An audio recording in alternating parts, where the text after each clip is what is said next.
Hey, Roy Marsh Jiu-Jitsu here, and I'm here with Lee King here at Hold Fast Jiu-Jitsu in Southern Pines, North Carolina. And I wanted to have him sit down and have an interview because we've known each other for 18 years? Something like that. 2007, I think? 2007, Yeah. 16 years? So, but I've never actually sat down and interviewed him, and I thought he recently got his black belt, and I wanted to just get an interview in with you while I'm here in North Carolina. I've been training a few times at this school. It's been great, I appreciate it. Yeah, it's been really great seeing everyone here and seeing some old friends and new friends, but old people too. But I wanted to, get your thoughts on some things because you've trained with me a lot, but also you've trained away from me, and you have, of course, your own style, your own mentality. But first, for people who might not know who you are, and I know you've probably done this before, you may be tired of it, just give a quick rundown of kind of your history in jiu-jitsu, martial arts, etc., just to kind of give people an idea. So I played team sports until mid-high school, and then I didn't do anything, and then my friends told me that I was training jiu-jitsu, and I'm still here. I started training in February of 2007. I had a few cage fights early on in my career. I think my last one was in 2009. I had 5 of them. You did really well in the man. Anyway, I've been training in North Carolina scene for a long time, with the exception of some time I spent in Colorado.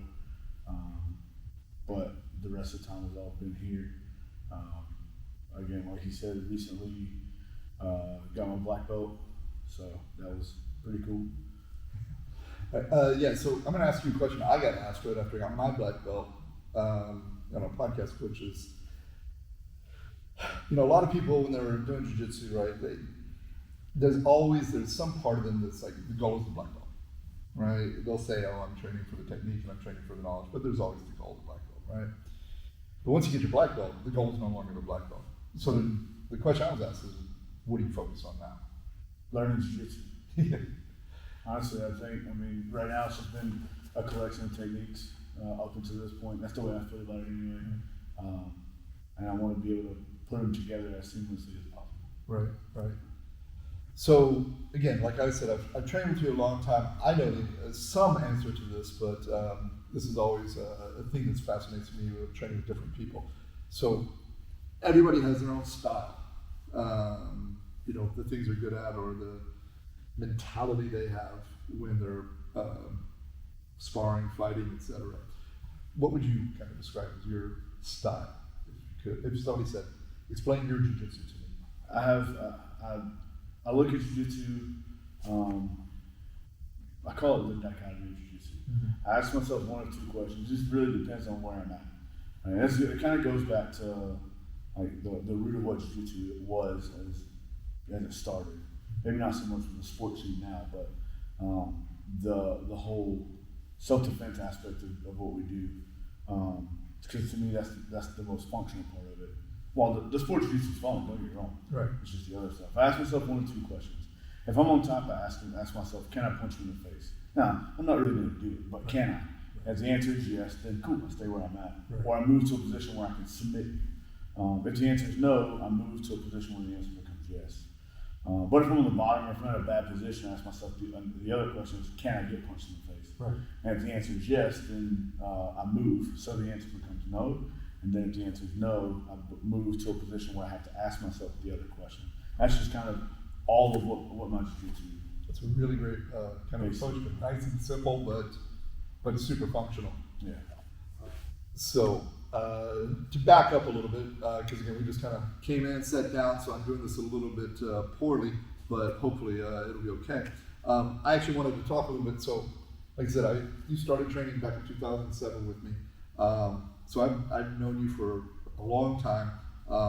When I left for Germany, I turned the program over to Lee because he was the one that I felt most kind of, one, was an excellent teacher, because that to me is most important.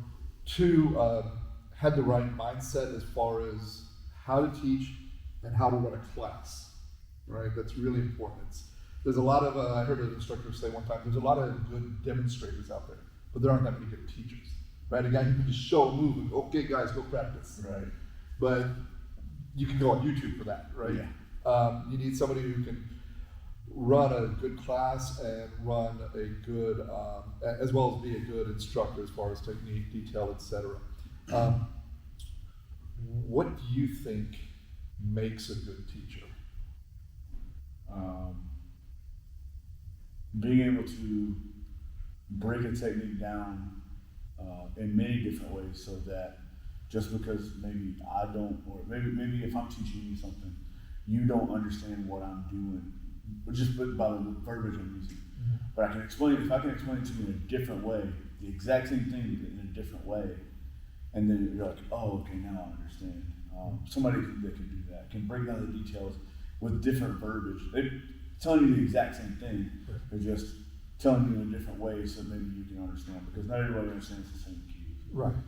And that's something I took from like my working out before CrossFit stuff. Right. Back in the day, is the same cues might not work for everybody, so you have to figure out ways. Right. And also finding ways to adjust things for people's body types and their mobility issues, because we have some. Right, some which is people here. yeah, which is really important, because you do have such a variety of students here, right? Which I think is always a good indication of a good school. But being a military era, we do have guys that are, broken basically a lot of times, right? They just can't do certain moves, and so, like I said, it's not just all 18 to 30-year-old competitors all in great shape. There's some guys that are in phenomenal shape and some guys that are busted up. Yeah, not so much. Like me. like me. Yeah. And that's a hard lesson to learn, right? It's a hard lesson to learn personally, but I think it's a good lesson because, like, a lot of times I would kind of, when I was in really good health, just be like, suck it up, do the move. Right. And then injuries, I was like, oh, you can't just suck it up and do the move. And sometimes your body just does not move that way. It's like, oh, well, you need to figure things out. Yeah. I think our friend Brian can help us out on that. Help me out. Help me out a lot, yeah. If we've never talked about him, Brian's a good friend of ours, and he's paralyzed, but he's a purple belt. He's a very good purple belt. Yeah, he's a legit pro. He hasn't trained in a little while, but he still thinks about it. So, but like having to move around his mobility issues and do things that work for him, that kind of like set. I feel like that kind of put me in a better position to teach everybody. But also have good instructors coming up.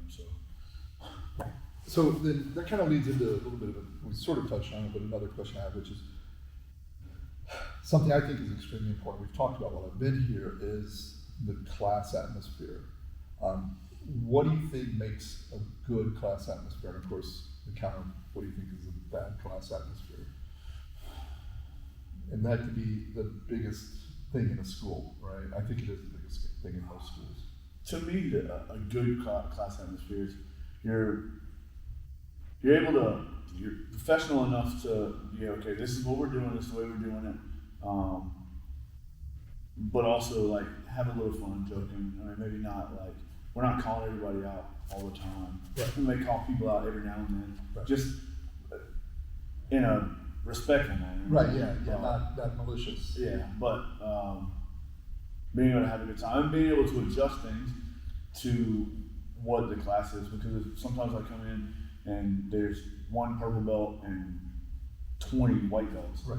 I can't go through and teach a purple belt technique. I mean, I could, but I don't feel like all the white belts would gather as much information from it as they possibly could. So you just kind of have to adjust to what the class is. So I think, but again, having fun to a degree, obviously making people laugh every now and then Right. is a good thing. Yeah.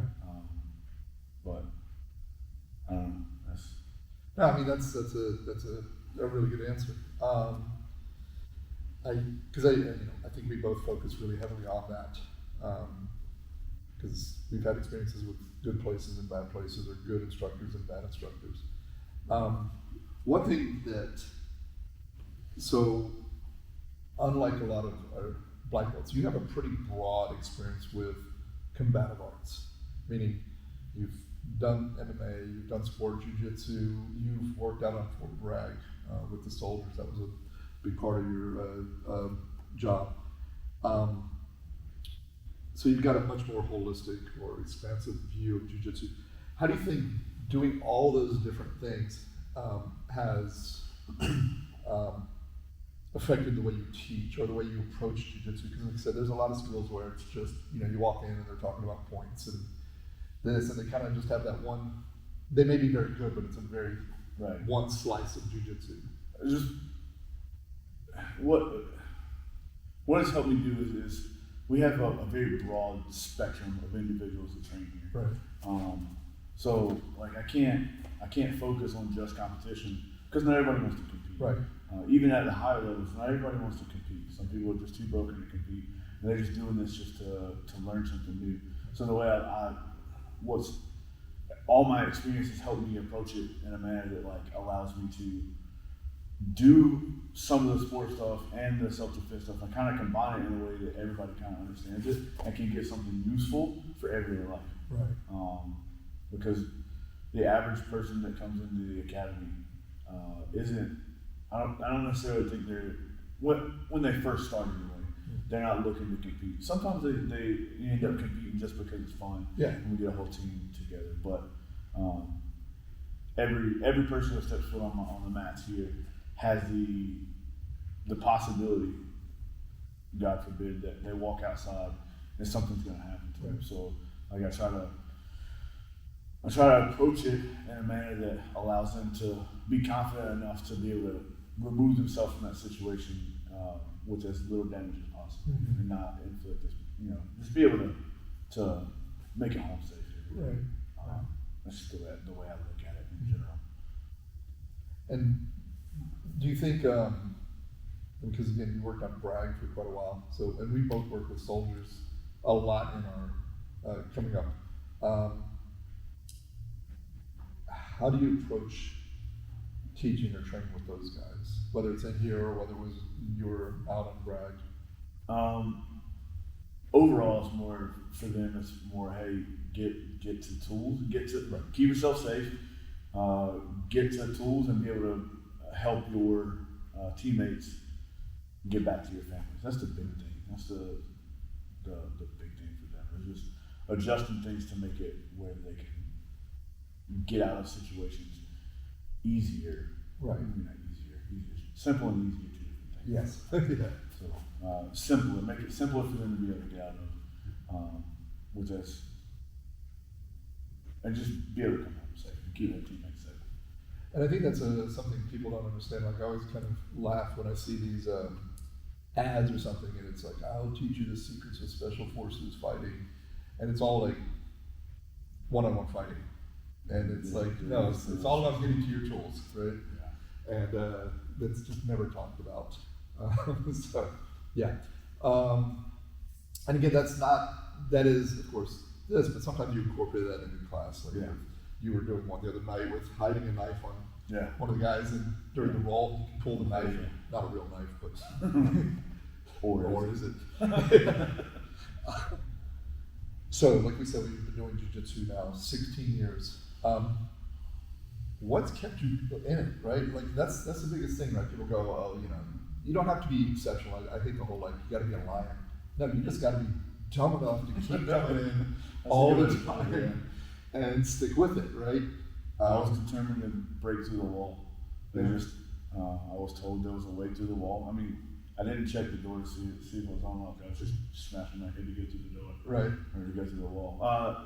In reality, it's just jiu-jitsu. I mean, not to sound cliche, but jiu-jitsu is giving me an outlet. Some things from the past or whatever has given me a way to kind of combat some of the things that I've dealt with in the past, and it's fun. It's fun. I found a place to fit in, and I don't know. I just fell in love, and after that first tournament I was voluntold that I was doing, I was kind of called the bug, and it's never stopped. Yeah. And I think it's funny, I had a conversation with a guy this morning about sort of the emotional, mental aspect of it, right? You were saying like there's a lot of people that get into jiu-jitsu and it's really helpful with emotional, personal problems as far as giving yourself an outlet, a really healthy outlet to kind of express your emotions or whatever. And also, like you said, I mean, I'm a goofball. We've had a lot of weirdos on the mat, and it is kind of like the island of misfit toys, right? Yeah, like exactly. if you're a weirdo, you can come, and there's probably going to be another weirdo on the mat like you, Yeah.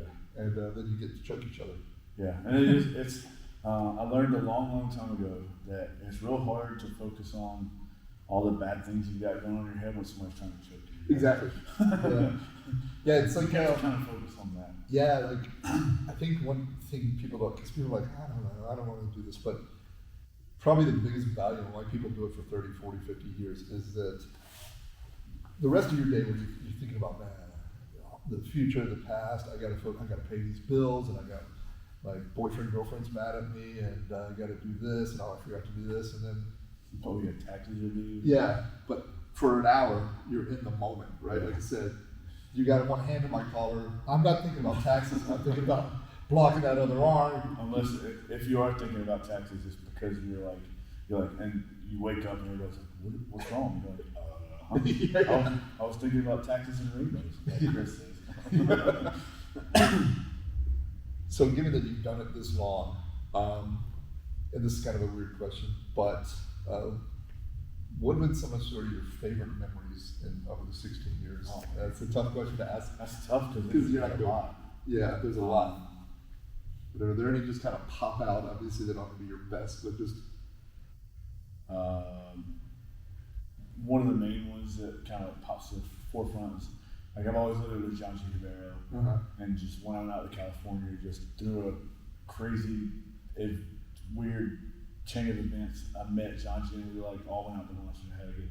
It was cool. It was just something. He's just a normal person. Right. It's like that's the analogy we always give is like you can't go play a pickup basketball game with Michael Jordan. No. But if you wanted to go like John G. or Salo or some of those guys, you could go like there's a good chance they would just train with you and shake your hand and it'd be like, I'm surprised you even knew who I am. Yeah. You know what I mean? Exactly. So that's one of them. Just like the places Jiu-Jitsu has taken me, although I was actually talking about this the other day, like because of Jiu-Jitsu and people that I know in Jiu-Jitsu, I went and trained with some pretty good dudes that know this band called Five Finger Death Punch. And we went and trained with them and then got to see the concert. It was just because we were training Jiu-Jitsu. Right. In the backstage while they were playing, I was like, holy cow, this is awesome. Yeah. The places Jiu-Jitsu has taken me. Yeah. That's really, you'll make a lot of friends, you'll find weird connections. Yeah. And, I think because of Jiu-Jitsu, it's such a, it's hard to have an ego in Jiu-Jitsu because you're always going to get beat by somebody, right? Yeah. And so I think Jiu-Jitsu people tend to be the most sort of friendly and funny because it's really hard to be that kind of that douchebag guy who just thinks so much of himself. I mean, don't get me wrong, there's some guys like that, but it's really hard to be. Yeah. Right? So my opinion, they tend to be really a lot of humble guys, really funny Jiu-Jitsu guys. is very humble. Yeah. If you don't believe it, just go find the dude, the 13-year-old kid who's training with all the adults. Yeah. And he'll just like you.